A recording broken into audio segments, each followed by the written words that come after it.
Okay, welcome to the Donovan Saadiq radio show. I am Donovan Saadiq, local troublemaker here in the city of Moreno Valley, Riverside, Inland Empire. And for those of you guys listening, watching at home, this is my cat, my mama cat, Misty. She is 10 years old. I've had her for 9 of the 10 years, and she's a animal shelter cat, and she really loves me. She's not microchipped, unfortunately, but I had her since she was at least a year old, and she's been with me, and she's not going anywhere. And if you have pets, please get them microchipped. It does work. My younger cat, Tylen, as you guys know, he was missing for a while, and I got him back due to the microchip. So please do that. It does work. Of course, still tag them and stuff, and use a breakaway collar because cats get caught under fences and stuff and they hang themselves.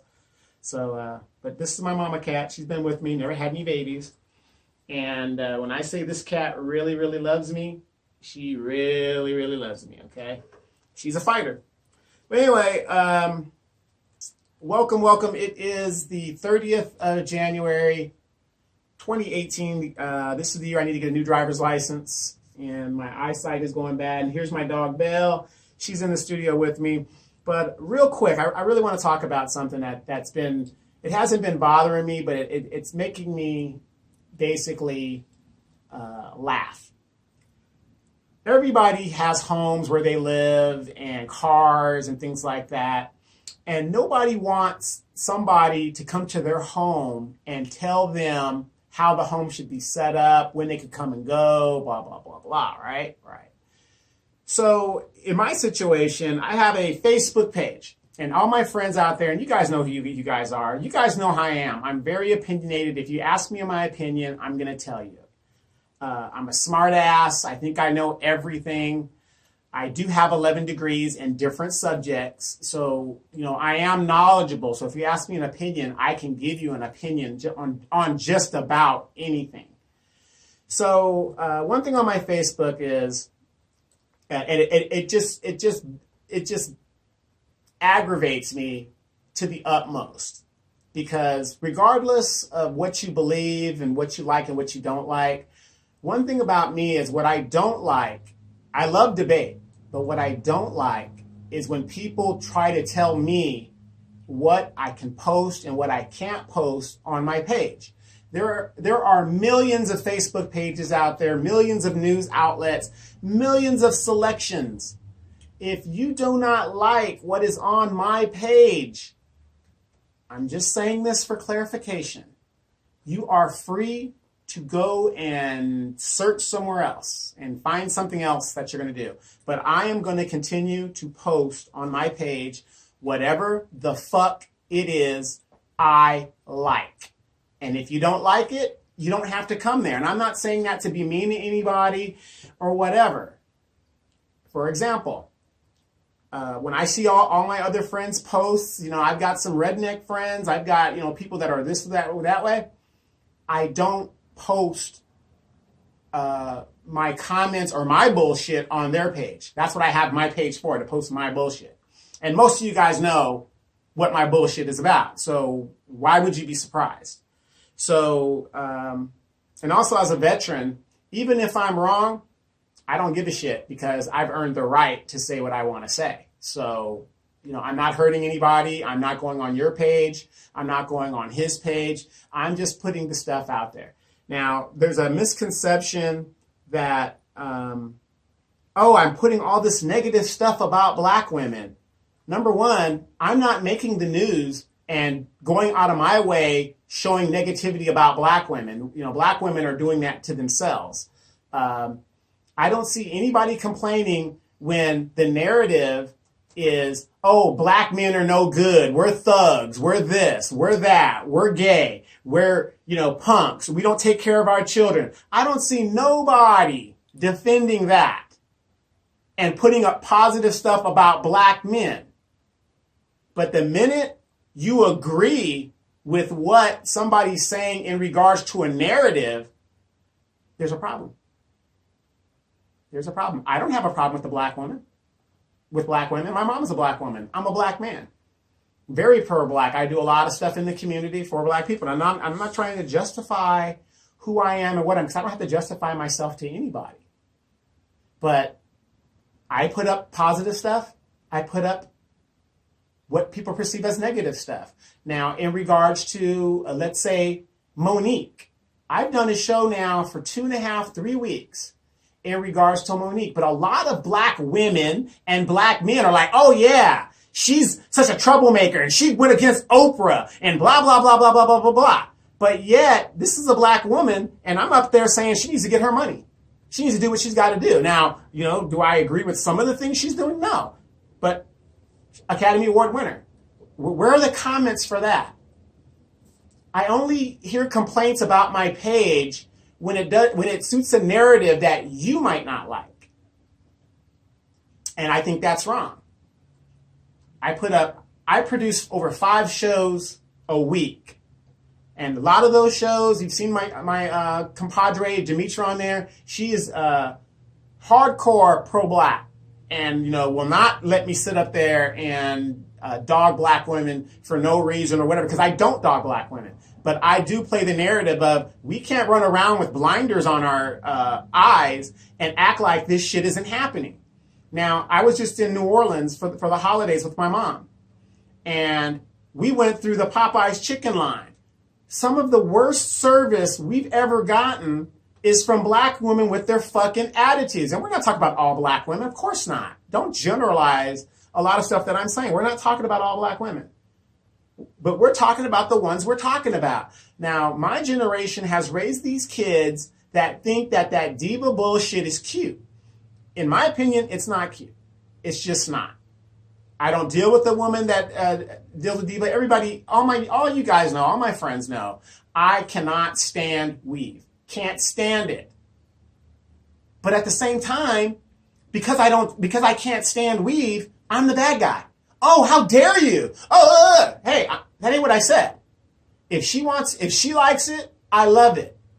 But 9 times out of 10, I ain't dealing with a woman like that. Because what am I really saying? I'm saying, black woman, you're beautiful the way you are. And I'm tired of all the bullshit excuses you guys give. Oh, it's easier, so you're a lazy bitch too. That's what you're saying. I'm a lazy bitch too. I don't want to deal with my hair. I don't want to deal with that or whatever. And then you got daughters who have a stigma. And then you wonder why your young men have a stigma with hair. If we wanted girls with straight hair, we can go get one.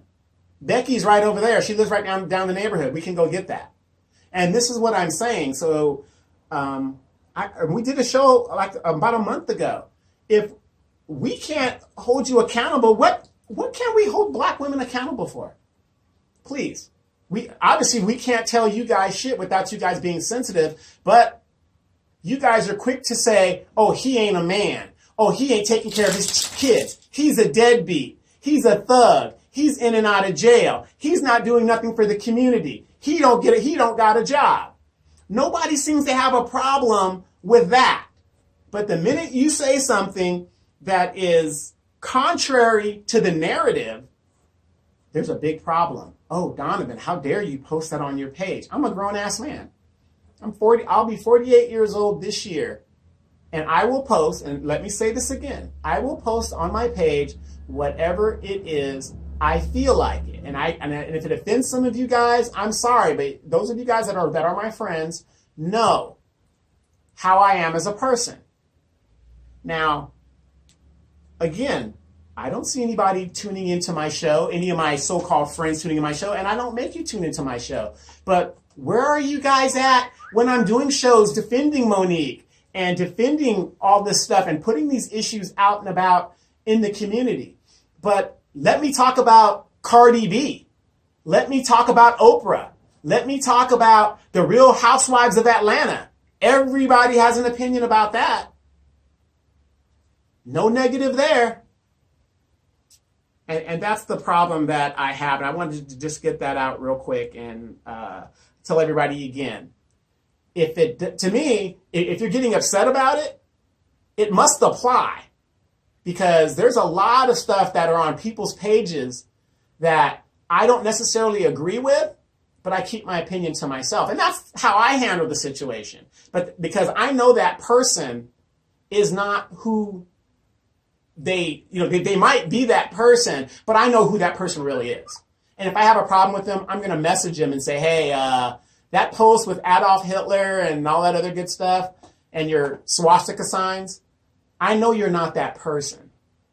And, I don't know, I'm not telling you what to do, but it's not a good idea to show your racist and Nazism in public. Maybe you should take it down or something like that. I'm just telling you as a friend, So, but that's to me how you handle stuff like that. But you never tell a veteran who has taken up arms and has defended the country and the Constitution what they should and what they should not post.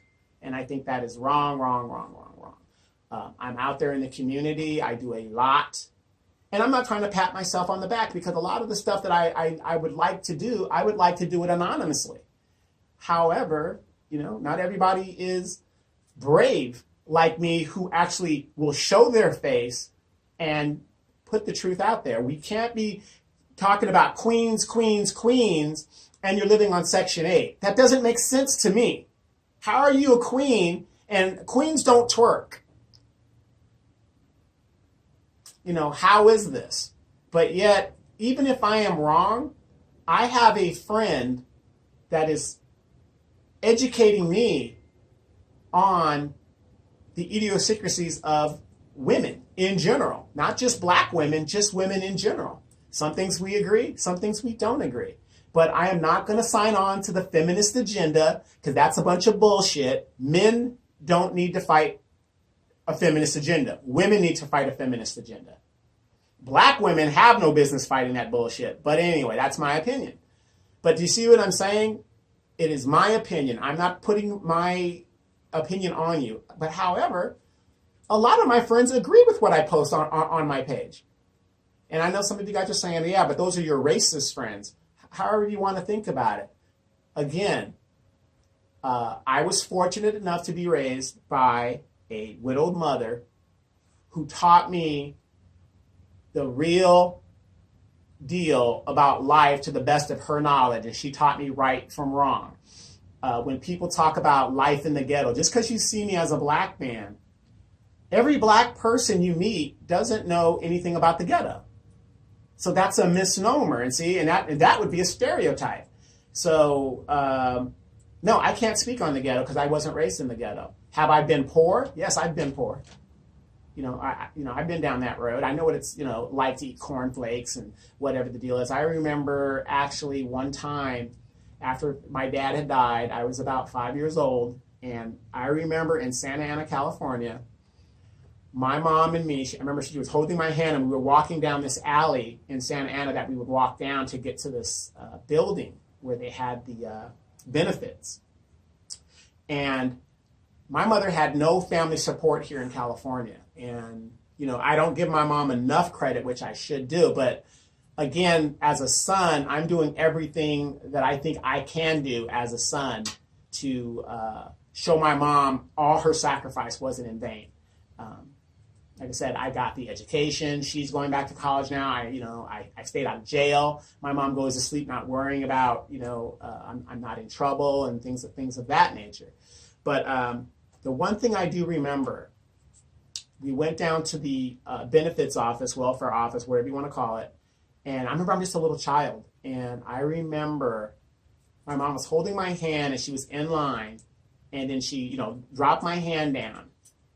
And I just remember looking up at her. And now remember, my mother's about 25 years old, and I'm her second child. Me and my brother.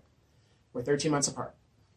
And my brother was at preschool or wherever he was at, because he went to school before. I remember that. He went to school before I did, so he had time in school where I had to stay kind of home. Daycare or something. He was doing something. And I just remember looking up at my mom and looking at her face and that look she had. And it was a look of not despair, not disgust, but just the fact that she is in this office and have to take assistance, that pride thing. And my mother, she's a prideful woman, but not a prideful woman to not get help when she needs it. And she needed a lot of help because my father had died. There was a lot of problems. And I still don't, whenever I hear the stories, I really don't want to hear about it because, that's in the past and it's done. Let the man rest in peace. He was only 25 years old himself. I'm not making any excuses. But, here this woman is removed from her family. She's a country girl. She's in this big city. She has no immediate family support. And she had to do what she had to do. So, by doing that, though, she didn't make it a lifestyle.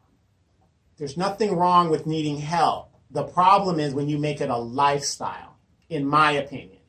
You don't have to agree with that. I just don't understand if you can give your kids $300 Jordans, designer clothes and jackets and, starter jackets and name brand jackets and stuff, and you're still living in Section 8, there's a problem. Now, when I was a young man, I didn't think about that. But now that I've worked my ass off and hard and I've sacrificed and I've raised my children, I see the problem here. Why am I supporting people that number one, I don't know, and people that won't do for themselves?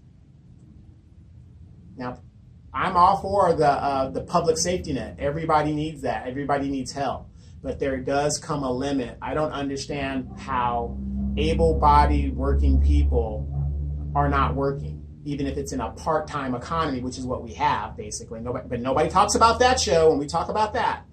So my point is, you can't look at a person and say, well, it's going to be this way and you should have empathy. Not everybody has empathy.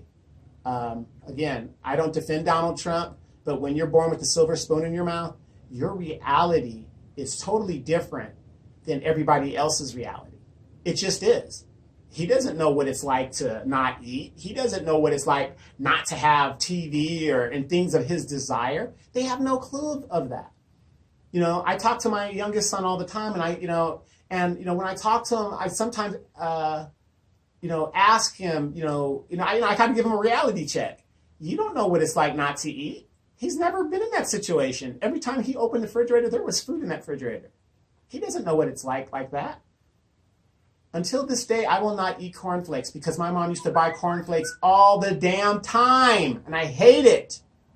I stopped eating oatmeal for a while, but now that I'm old, I got to eat oatmeal, and I don't mind oatmeal. That wasn't too bad. But, just certain things I just won't eat because when we were poor, we had to do what we had to do. I still love red beans. My mom used to make a lot of, my mom used to be a crock pot wizard. She used to just do that up because she, in the morning, she'd throw the stuff in the crock pot, and then by the time we got home, it's almost ready to go. But I love red beans and rice and things like that. So, we can't assume everybody has the same value system as you do. Now, am I above everybody else? No, I'm not above everybody else, but let me tell you what I'm talking about in my post where I put up about that sergeant, that tech sergeant in the Air Force that said she has a problem, and she really it was a question statement.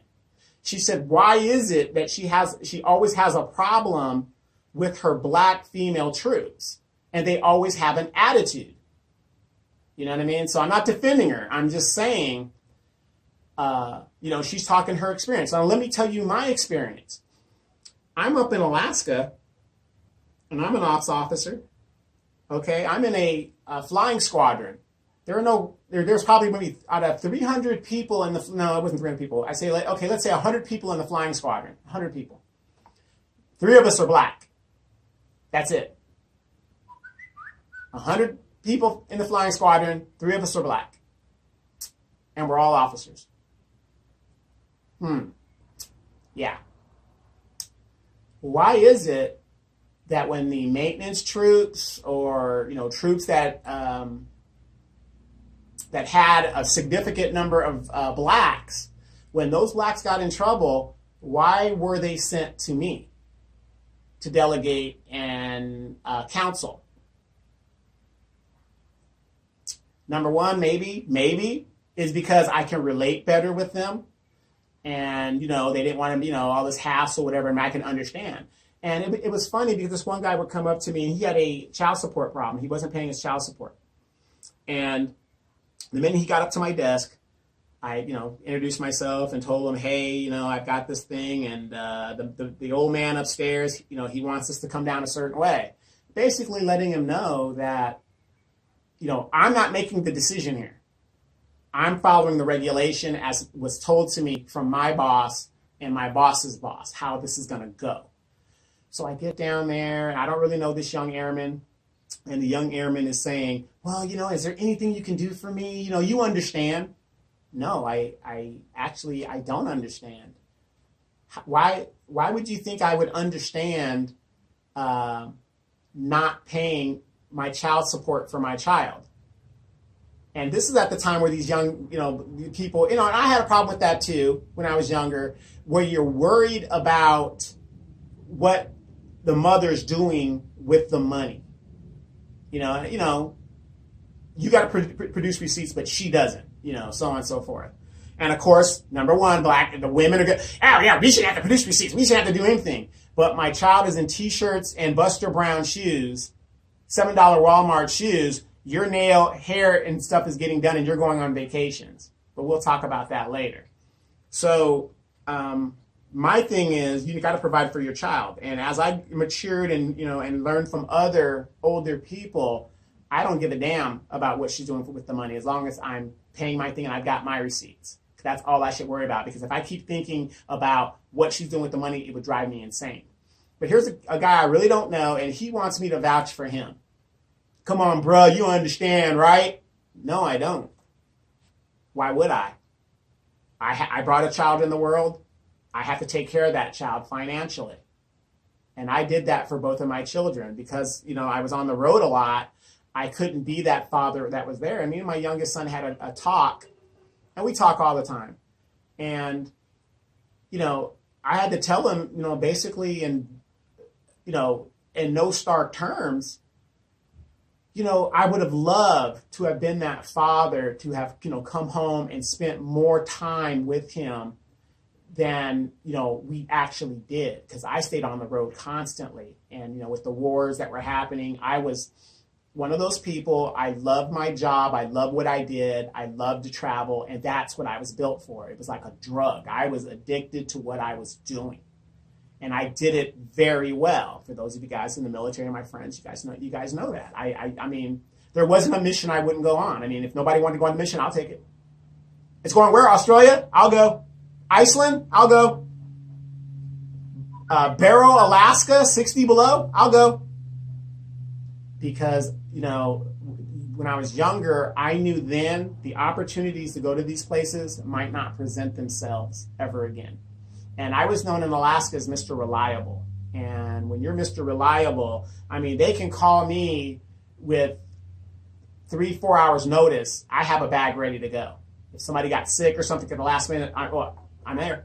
I'm on the road ready to go. So I'm talking to my son and I'm telling him, I would love to have been that father that would have been there more to see your basketball games, to see your football games. And my youngest son's mom was also in the military. And they're in Virginia. She retired in Virginia. And I retired here.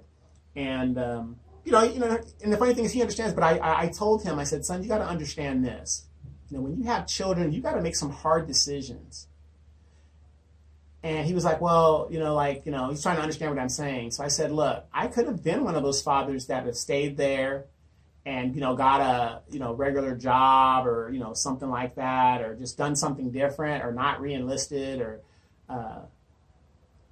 done those things to be with you. But there were no jobs that paid what I needed to pay. And I told him, I said, so I had to make a choice. I said, should I stay here and, deal with the uncertainty of being unemployed now? And people don't want to hear this. Last one's hired, first one's fired. Or should I just, do what I got to do and make sure that his health care is taken care of and, and he's got food and, he's financially supported. And I chose the latter. I wanted him to be financially supported because I knew he had a good mother who was very good with money. I had my youngest son's mom, I had no issues whatsoever.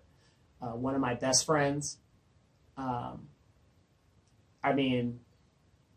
when it came to selection of my child's mother, I made a damn good selection, okay, in my opinion.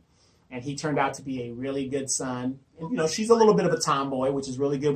When you get with the tomboy, you don't have to really worry about like them going to the sports events and stuff like that. It's a really good trade-off.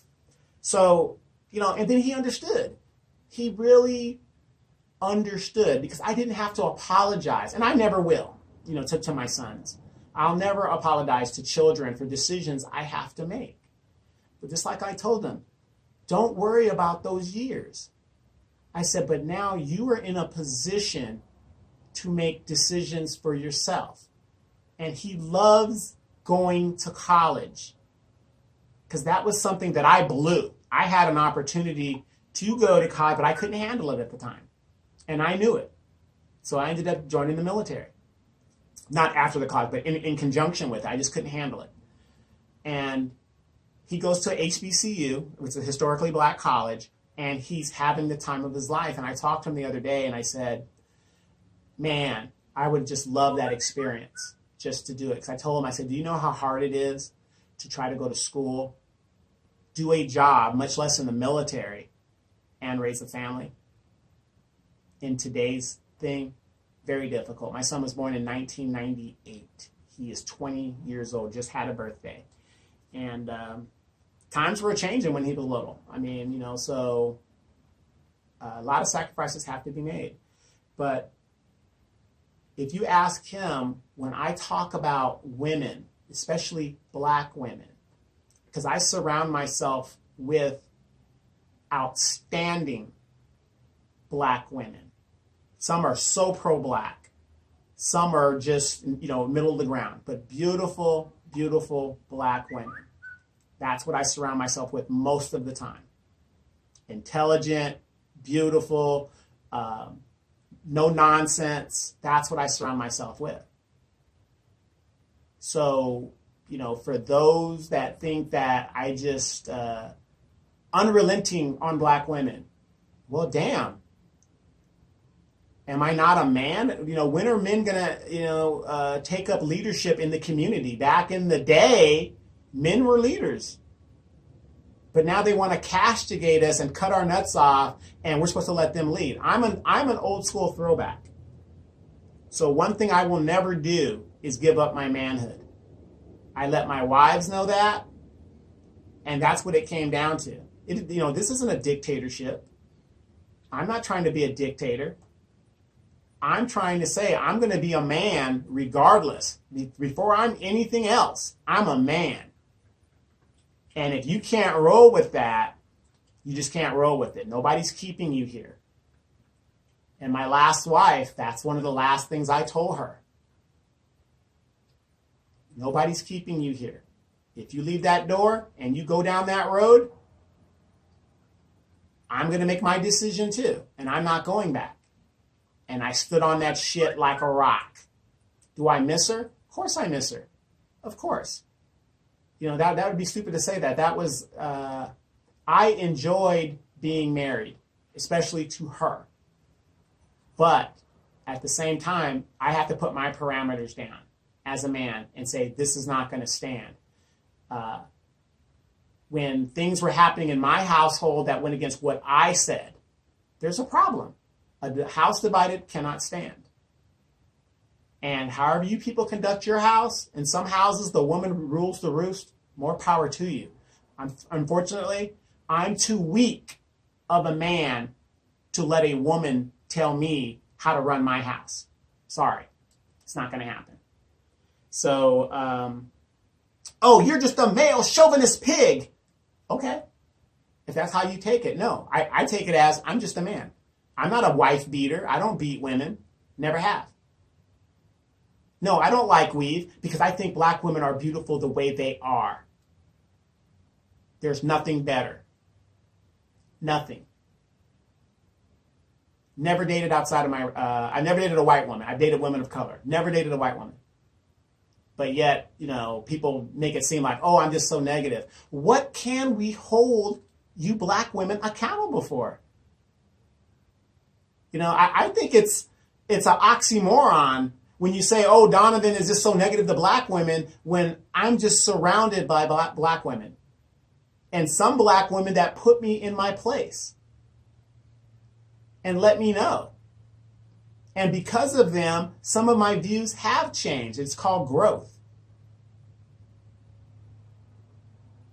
But to ask me to sit down and roll over to this feminist bullshit agenda, I don't think so.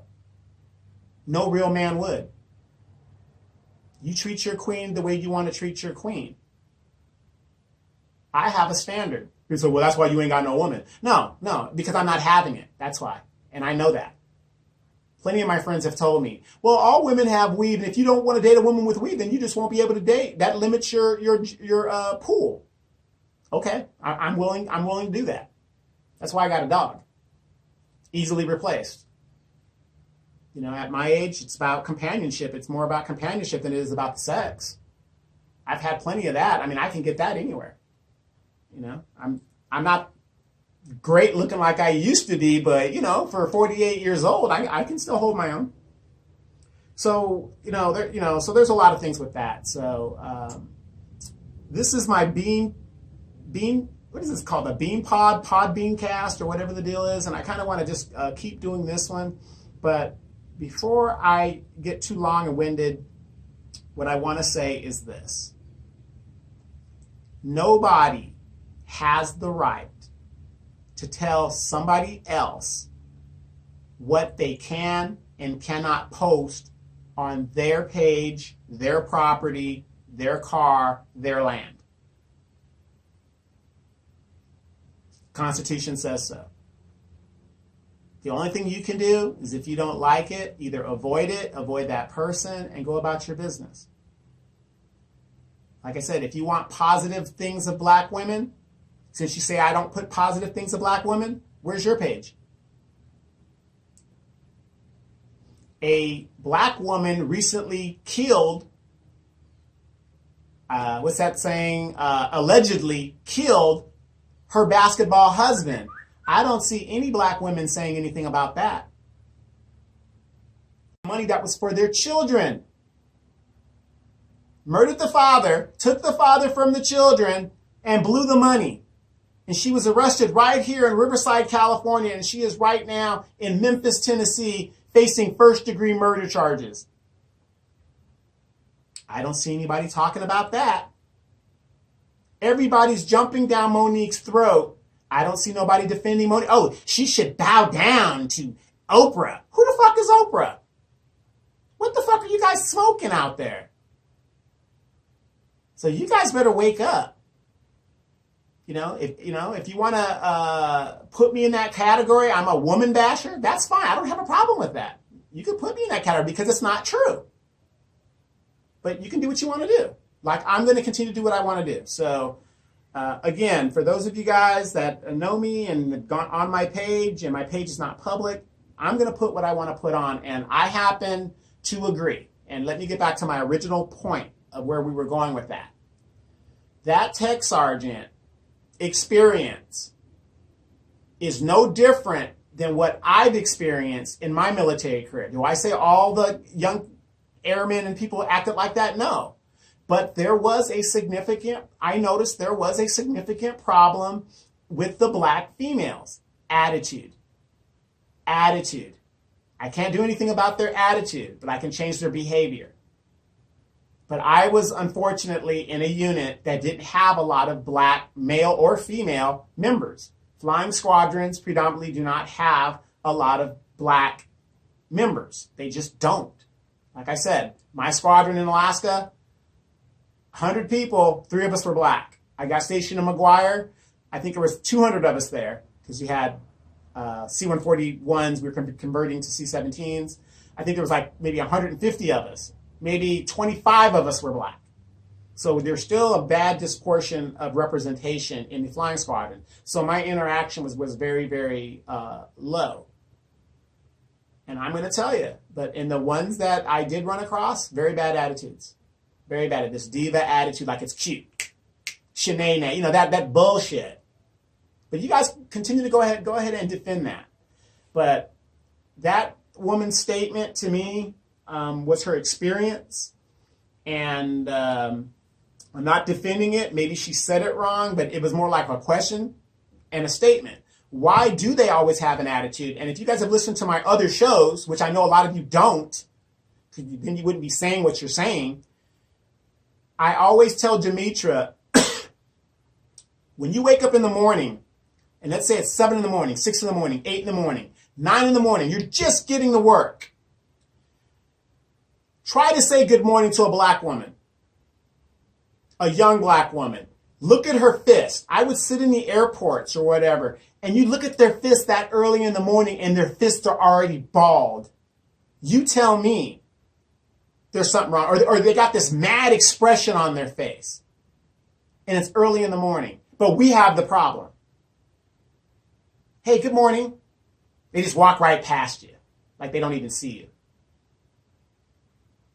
You guys better wake up. You better wake up really, really quick. You can defend it if you want, but I'm not. You know, I post what I think is relevant so that we can have this discussion. That is what this is about. And you guys know how I am. Fuck you. It doesn't, I'm not trying to, to be personal, but you guys know my attitude. Fuck you. Been there, done that. I'm not taking orders from nobody. I'm going to do what I want to do because I paid the price. Okay? That's why a lot of my friends, I do not comment on your page when I don't agree with it. Because number one, I don't need to argue with you. I know you're a good person. I'm not here for that. If the only thing that I'm going to post on my friends' pages is positive things. If it's not positive, it's going to be funny. And nobody out there can say that I've gone on their page and put a lot of bullshit on there. Well, maybe D could say that. Maybe D. Maybe Al. But I work with them, so that's different. So, but I always, I take what my mother said. And my grandmother said, if you can't say nothing nice, don't say nothing at all. And if it doesn't apply, let it on by. So I'm living my dreams, and that's how I'm going to do it. I'm out of the matrix. So that's you guys deal with that. But do not tell me what to post on my page. I am very offended when people do that to me, because you guys know how I am. I paid the price, so don't tell me that. Anyway, one thing I do want to talk about real quick, and I want to debut on this show my Uncle Eric. My Uncle Eric is about 4 or 6 years older than me. And he's my dad's youngest brother. My dad was the second oldest of 22 brothers and sisters, okay? And I got an uncle that is a year younger than me. I got an uncle that's a year older than me. And, of course, everything is business, whatever. And one thing I like about my Uncle Eric is he's dark like my dad was, kind of like dark skin. And, all the Malloyd men, they all do look alike. There's no doubt about that. You could tell they're all Malloyds. But Eric looks a lot like my father when he was a younger guy, whatever the deal is. And he reminds me a lot of my dad that I can remember him from pictures. And sometimes when I post pictures of my dad, Eric, my Uncle Eric's friends, would think that's Eric because, they look so much alike. But my Uncle Eric, former Marine, and he came out here to Pendleton and stuff. We had some time back when we were younger. And he's about 4 or 6 years older than me, and he is living his dreams, just like I'm living my dreams. So yesterday I sent him a mail because I follow his YouTube channel. And he does all these videos. And, one thing about Malloyd men and women, we think we can sing. Okay, some of us can, but then again, some of us can't. Okay? Now, if you guys saw my show yesterday that was posted, we were doing a thing on Jill Scott, and I started singing Getting in the Way. You're getting in the way. Hey, it was almost there, okay? So, don't be mad at that. But Uncle Eric is living his dream, and he has, a band and all this other good stuff. And so I messaged him, and I said, Uncle Eric, I saw your video, and as you're always supposed to do, I know we're family, but business is still business. I don't want to use his intellectual property without permission. You know what I mean? So I asked him, I said, hey, Uncle Eric, is it okay if I debut your video on my show? He was like, absolutely. And, even though we're close in age, he was telling me how proud he is of me as I am of him. Because like I said, if I didn't have the uncles and aunts to look up to that I've had to be the example, who knows, what roads I could have gone down. And being so close in age with them, that also very much helps you. But so Uncle Eric said, yep, do it. I'm very proud of him. So I would like to debut for you guys my uncle's video. I want you guys to check it out and tell me what you think. And here it goes. His name is, we call him, his middle name is Eric. His name is Brian Eric, but we call him Eric. You know how you do that. And here's the debut of his new video. Check it out.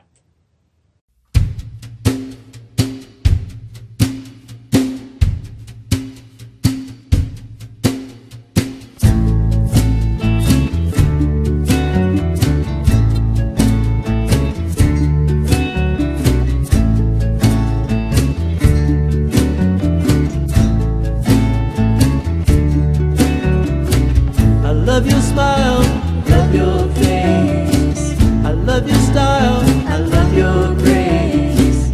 I love your wild, I love your place. I love you,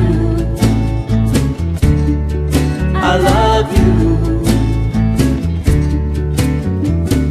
I love your hair, I love your shoes. The clothes you wear, the stuff that you use. I love your airs, I love your blues. I love you, I love you, I love you, I love you, ooh, ooh, ooh. I love you, ooh, ooh. I love you, ooh, ooh. I love you, I love you.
Yes, very, very, very good. Yes, so proud, so proud. He's living his dreams. And that's what life is supposed to be about. It's not supposed to be about all this diversion and back and forth and fighting and infighting. Everybody has an opinion. Every opinion's valid. Don't get me wrong. I'll debate anybody. But there's more to life than just working and being in debt and just being stressed. He's living his dreams, and I'm so proud of him for doing that. And I will be debuting a lot of his videos and my other people who want to debut the video. For you guys that don't know, on my other shows, we average about 15,000 listeners on our podcast. And what you're actually seeing here is a podcast. And that's our bread and butter. But we put the video up because people want to see, you know, who we are and what we're doing behind the scenes and stuff. And that helps with our viewership and our podcast as well. So you got to hit all the markets. Like you have people that are actors that become singers, and then they're dancers. So they're hitting all three markets, you know. That's what you do in radio and broadcast. And you want to hit podcast, YouTube, and whatever else to get a wider audience. And that's what we're trying to do to get our message out. Hey, I'm Donovan Saadiq. Thank you guys for tuning in to the Donovan Saadiq Show. Wonder Pup Belle, she is right here. Spoiled as ever. She's the bone crusher. Hey, Belle, how you doing, girl? I love you, girl. And, you know, she likes to snort a lot. But you guys see a lot of her. But look, everybody, please don't take anything personal. Life is too short for that. It's just too stressful for that. Live life and live love. Now, my biggest question to you guys is, are you living your life or is life living you? Think about it. I'm Donovan Saadiq. We'll see you guys again in a couple of days. All right, we'll talk to you then. I don't have my theme music or background music with this thing, but we'll work on that next week because I just loaded it on this one. All right, we'll talk to you guys again next week. Donovan Saadiq Show.